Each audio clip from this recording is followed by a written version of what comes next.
5 రోజుల పండగ దీపావళి. దీపావళి అంటేనే దీపాల సమూహము దండ. ఈ దీపావళి అనేటటువంటిది 5 రోజుల సమూహము పండగ. దీంట్లో ఏం అనుమానం లేదు, అద్భుతంగా దీపావళి. కానీ ఎక్కడ సమస్య వస్తుంది అంటే, ఈ టీవీ ఛానల్స్ లో దీపావళి ఎంటర్టైన్మెంట్ అని ఒక ప్రోగ్రామ్ వస్తుంది.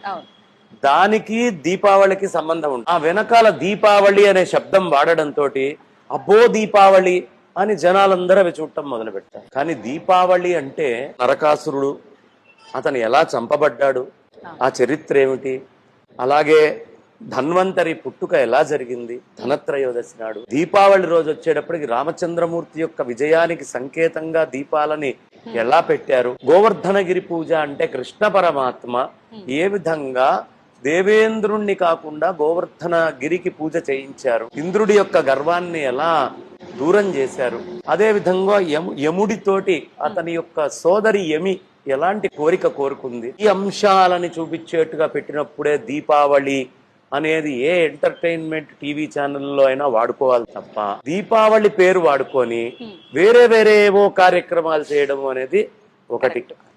దీపావళి అంటే నేను బాంబులు ఎన్ని కాల్చాను అనేది లెక్క కాదమ్మా.